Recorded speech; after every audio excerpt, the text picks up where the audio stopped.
প্রশ্নটা আরেকবার বলতেছি। এখানে এ আর বি দুইটা বিন্দুর স্থানাঙ্ক দেওয়া আছে এবং তাদের মধ্যবিন্দুর ভুজ দেওয়া আছে।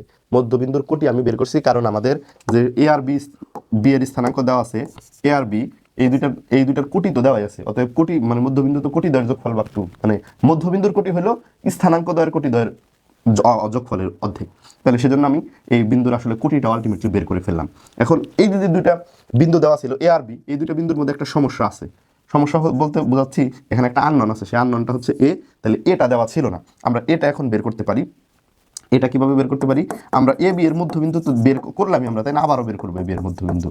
এ বি এর মধ্যবিন্দু আবারও বের করবো। আবারও যদি বের করি তাহলে এ যোগ 0 ভাগ 2 আর হচ্ছে -1 -2 বাই হচ্ছে 2। তার মানে আলটিমেটলি এখানে a বাই 2 কমা -3/2 এরকম আসে, তাই না? তাহলে আমরা এর আগে চিত্র থেকে যেটা করছিলাম √5/2 আর -3/2। দেখো এটা -3/2 ঠিকই আছে, সমস্যা নেই। এনো -3/2 এনে তো ওই একই নিয়মে -3/2 আসছে। কিন্তু এইখানে আমরা একটা আননোন দেখতে পাচ্ছি, যেটা এর আগে বের করার প্রয়োজন হয় না, কারণ এটা সরাসরি দেওয়া ছিল। এখন আমরা এটার সাথে কি করব? কম্পেয়ার করব। আমরা এই দুইটার মধ্যে কি করব? কম্পেয়ার করব। দেখো আমরা এখানে একটু কম্পেয়ার করে নিচ্ছি, যে প্রশ্ন মতে লিখে নিচ্ছি। প্রশ্ন মতে a/2 সমান কি? √5/2। সুতরাং a সমান √5। বুঝতে পেরেছো? এ সমান কি হয়ে গেল? √5 হয়ে গেল। তাহলে এ বি এর মধ্যবিন্দুর যে স্থানাঙ্ক দেওয়া ছিল, বুঝ দেওয়া ছিল, সেটার কনসেপ্ট থেকে আমরা আসলে অ্যাকচুয়ালি ওই এ আর বির মধ্যে যে আননোনটা ছিল সেটা বের করে ফেললাম, তাই না? আচ্ছা, এখন বলছে সি বিন্দু হতে এ বি এর লম্ব রেখার সমীকরণ। আচ্ছা, এ বি রেখার ডাল তোমরা বের করতে পারবা না? এ বি রেখার ডাল, হ্যাঁ, এ বি রেখার ডাল যদি এম দ্বারা প্রকাশ করি, তাহলে এম এর মান কি দাঁড়াইলো? y2 - y1 এরকম না? কোটি দ্বয়ের অন্তর বাই ভুজ দ্বয়ের অন্তর। y2 মানে -2, y2 - y1, y1 মানে প্লাসের 1 হয়ে যায়, মাইনাসের 1 আছে তাই জন্য। আর x2 - x1, x2 হলো 0, x1 হচ্ছে কত? √5 না? x1 হচ্ছে √5। তাহলে আলটিমেটলি কত হয়? -1 বাই -√5, দ্যাট মিনস হচ্ছে 1 বাই √5। এটা কি বের হইলো? এ বি রেখার ডাল। এই যে এ বি এর উপর এ বি রেখার সমীকরণ বের করতে গেছে না, এ বি এর লম্ব রেখার সমীকরণ বের করতে গেছে।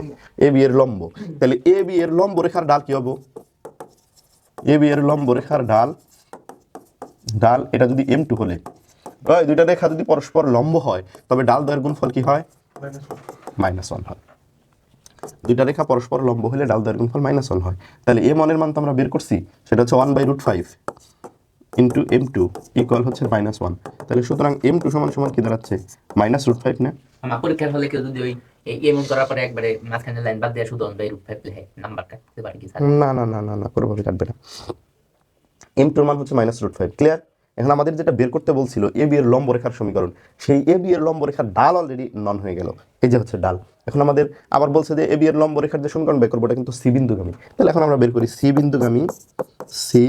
বিন্দুগামী এ বি এর লম্ব রেখার সমীকরণ। এ বি এর লম্ব রেখার সমীকরণ। এই খেয়াল করো, কি বের করতেছি? সি বিন্দুগামী এ বি এর লম্ব রেখার সমীকরণ। তাহলে যে রেখাটা বের করবো এটা কি বিন্দুগামী? সি বিন্দুগামী। আচ্ছা, আমি একটা বুঝলাম না। বলো মানে m1 * m2 - 1 এটা কোন জায়গায়? এটা একটা সূত্র বাবাজি। এটা হলো দুইটা রেখা যদি পরস্পর লম্ব হয়, তাহলে ডাল দ্বয়ের গুণফল -1 হয়, এটা সূত্র। আবার দুইটা রেখা যদি পরস্পর সমান্তরাল হয়, তবে ডাল দ্বয় সমান হয়, m1 আর m2 কি হয়? সমান। কথা বুঝতে পেরেছো? তাহলে সি বিন্দুগামী এ বি এর লম্ব রেখার সমীকরণ। সি বিন্দুগামী কার সমীকরণ? এ বি এর লম্ব রেখার সমীকরণ। এ বি এর লম্ব রেখার সমীকরণ কি হবে? y - y1। এই y - y1 বলতে এখন ওই যে ওই সি এর কোটি হবে না? y - y1 মানে -4, তাহলে +4 হয়ে গেল, ইকুয়াল এ বি এর লম্ব রেখার ডাল তো আমরা বাইরে করে নিলাম, এই যে, অর্থাৎ এখানে m2 হবে বা -√5 হবে, সরাসরি লিখতে পারো -√5 ইন্টু x - x1। x1 হইল -2, তার মানে +2 হয়ে গেল। এইটাই সমীকরণ হয়েছে। এখন যদি কেউ গুণ টুন করে এক পাশায় না দেয়, তাও করবো, এখানে রাখলেও হবে। এটাই হয়ে গেল অঙ্ক। বুঝতে পেরেছো সবাই? উঠাও। বিন্দু থেকে A24 ও B31 বিন্দুগামী সরলরেখার উপর অঙ্কিত লম্বের পাদবিন্দুর স্থানাঙ্ক নির্ণয় করো। সি বিন্দু থেকে, শোনো, সি বিন্দু থেকে এ ও বি বিন্দুগামী সরলরেখার উপর অঙ্কিত লম্বের পাদবিন্দুর স্থানাঙ্ক বের করতে গেছে। তার মানে সি থেকে বির উপর লম্ব আঁকা বা লম্বের পাদবিন্দু।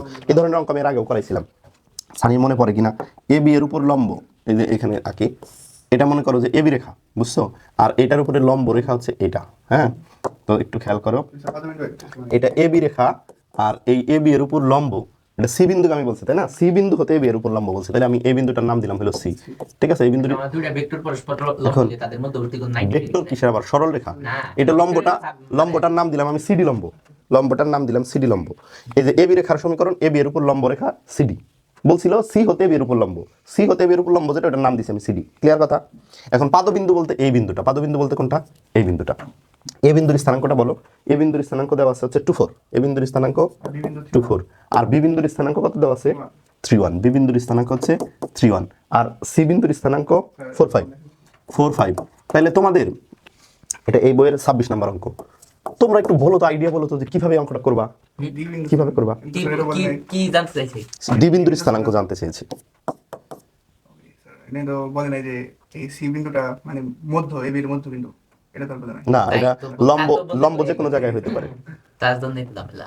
সি না তো এটা ডির কথা বলবা যে ডি তো মধ্যে। তাহলে প্রথম আছে এবি রেখার সমীকরণ বের করব, তারপরে সি রেখার সমীকরণ বের করা সেতু বিন্দু বের করব। তাহলে আমি এই জিনিসটা তো কি আজকে পড়াইলাম? সেতু বিন্দু মানে আমি বারবার বলতেছি সমাধান, এবং এখানে তোমার কাজ হলো দুইটা সরলরেখা, যেহেতু দুইটা সরলরেখা সেতু বিন্দু, তাহলে দুইটা সরলরেখা আগে সমীকরণ জানতে হবে, সমীকরণ জেনে সমাধান করলে বের হয়ে যাবে, একদম ইজি কাজ। এখন সমীকরণ বের করবা কেমনে, এটা তো আগের অঙ্কেই করলাম, এরকম আগের অঙ্কে সমীকরণ বের করলাম না। আচ্ছা, আগের অঙ্কে আর ওইটা কঠিন ছিল, কারণ এটা ডির মানে মধ্যবিন্দুর আননোন ছিল একটা এখানে। ঠিক আছে ব্যাপারটা, তো এটা তো আরো সহজ, এটা তো নাই, আননোন নাই। এখানে বলছে যে আমাদের এই এবি রেখার সমীকরণ বের করতে পারি, তাই না? বের করো তো সবাই এবি রেখার সমীকরণ, y মাইনাস y1, দুই বিন্দুগামী রেখার সমীকরণ, y মাইনাস y1 কত, y1 হচ্ছে 4, y minus y1 minus y2, x minus x1 কত, x মাইনাস x1 কত 2, x1 minus x2 minus x2, y minus 4/4 থেকে 1 বাদ দিলে কত 3, x মাইনাস 2 মাইনাসের 1, মাইনাসের y প্লাসের 4 ইজিক্যাল টু 3x মাইনাস 3 দুগুণা 6, বা 3x প্লাস y, এই ওয়াইটার পাশে নিলাম, মাইনাসের 6 মাইনাসের 4 ইকুয়াল 0। এইভাবে করতে পারি, বা এইভাবেই রাখি, y ইজিক্যাল টু হলো মাইনাসের 10 মাইনাস 3x এরকম, বা সুতরাং y ইজিক্যাল টু কত, মাইনাস 3x প্লাস 10। এটা আমরা একটা সমীকরণ ধরে নিলাম, আমরা এবি রেখার সমীকরণ বাই করলাম, এবং এটা আমরা একটা সমীকরণ আকারে ধরেও রাখলাম। এই এবি রেখার সমীকরণ বের করতে কার কি সমস্যা আমার বলো এখন? কিছুই না, খালি দুই বিন্দুগামী রেখা, এটা আমরা অনেক আগেই করছি, দুই বিন্দুগামী সরলরেখার সমীকরণ নির্ণয় করার ব্যাপারটা। আচ্ছা, এখন আমাদের সিডি রেখার সমীকরণ বের করতে হবে। সিডির মধ্যে তো সি আর ডি দুইটা বিন্দুর স্থানাঙ্ক দেওয়া নাই, সিও দেওয়া নাই, সি দেওয়া আছে, ডি দেওয়া নাই, দেওয়া আছে কি এক বিন্দুগামী সরলরেখার সমীকরণ বের করতে গেলে কি লাগে, ঢাল লাগে। তাহলে আমরা ঢাল এবি রেখা সিডি, মানে সিডি রেখা এবি এর উপর লম্ব না, ডাল দ্বয়ের গুণফল -1 হবে না। এখানে 1 নং রেখার ডাল কি, মানে 1 নং বলতে এবি রেখা, 1 নং রেখার ডাল কি দ্রুত বলো, ডাল m1 সমান সমান হচ্ছে -3। ওরকম করে করবা কেন, সমীকরণ যেহেতু আছে, এই যে y equal mx plus c এর সাথে কম্পেয়ার করলে এই যে m টা হলো ডাল মানে -3, m এর মান m1 এর মান -3, তাহলে m2, সুতরাং m1 ইনটু, মানে আমরা একটু লিখে নেই যে সিডি রেখার ডাল m2, সিডি রেখার ঢাল m2 হলে m1 গুণন m2 সমান সমান কত, -1 দাও, m1 গুণন m2 সমান কি, -1, ওই যে ডাল দ্বয়ের গুণফল -1, দুইটা থেকে পরস্পর লম্ব হইলে, তাহলে m1 এর মান কত, -3 m2 সমান -1, সুতরাং m2 সমান সমান 1/3, m2 সমান সমান কি 1/3।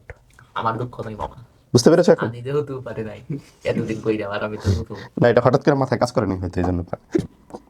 নতুন কিসের, তুমি কয়েকটা ক্লাস খালি করো না, কয়েকটা কথা আমার তো পুরা 6-7টা ক্লাস নিয়েছি।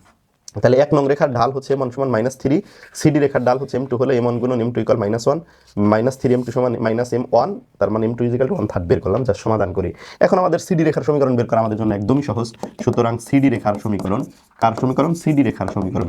তাহলে সিডি রেখার সমীকরণ হচ্ছে y মাইনাস y1, এক বিন্দু হচ্ছে y1 মানে 5 ইকুয়াল m মানে 1/3, x মাইনাস x1 হলো 4, বাস হয়ে গেল। একটু কাজ যদি করি, 3y মাইনাস 3 + 15 সমান x মাইনাস 4, সুতরাং x minus 3y minus 4 plus 15 equal 0। এই 3yটা যদি ওই পাশে যায়, x মাইনাস 3y, আমরা আরেকটু কাজ করে নিই, সুতরাং হচ্ছে x মাইনাস 3y প্লাসের 11 ইকুয়াল 0। এটারে 2 নং সমীকরণ দিলাম আমরা, x minus 3y plus 11 equal 0, 2 নং সমীকরণ।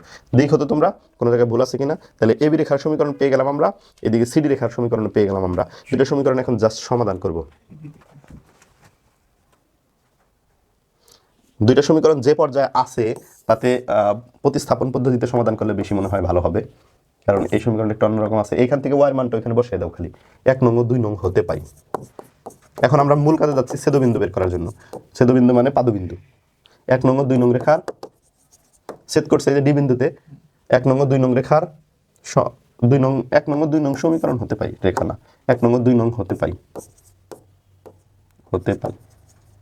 এই হতে পার মধ্যে আমরা কি করব, এই মানটা এখানে বসিয়ে দিব, x - 3y, y মানে কি -3x + 10, আচ্ছা হয়ে গেল, +11 ইকুয়াল হচ্ছে 0, বা x মাইনাস মাইনাসে +9x, ঠিক আছে, আর হচ্ছে প্লাস মাইনাসে -3 10 কত, 3 10 30 +11 ইকুয়াল কত 0, বা 10x। এই 30 থেকে 11 বাদ দিলে কত, 30 থেকে 10 বাদ দিলে কত, 30 থেকে 10 বাদ দিলে হলো 20, 19 হয় তাই না, 19 ইকুয়াল 0, সুতরাং x ইকুয়াল কত 19/10। এবার x এর মান 1 নং এ বসিয়ে পাই, x এর মান এবার 1 নং এ বসাও। আচ্ছা আমার একটা প্রশ্ন, হ্যাঁ বলো। ওই m1 ইন্টু m2 ইকুয়াল -1 এটা তো হইলো, কিন্তু সিডি রেখার ডাল m2 হলে কিন্তু ওই ক্ষেত্রে আমার তো এটা a আর b এর সাথে লম্ব ছিল না, লম্ব হইলে গিয়ে সূত্র, হ্যাঁ দুইটা রেখা পরস্পর লম্ব হলে ওই দুইটা রেখার ডাল দয়ের গুণফল -1 হয়। এখানে তো তোমরা দেখতে পাচ্ছ এবি আর সিডি লম্ব, তাহলে এবি রেখার ডাল তো m1 এটা বাইর করছি লজিক্যালি, এই যে এখান থেকে করছি, আর সিডি রেখার ডালটা আমি ধরে নিচ্ছি এটা m2, তাহলে m2 যদি হয় তাহলে এটার ডাল m1, তাহলে m1 আর m2 গুণন হলো -1 এরকম। x এর মান এবার 1 নং সমীকরণে বসাইলে y এর মান চলে আসবে, এবং y এর মান চলে আসা মানে ডি বিন্দুর স্থানাঙ্ক।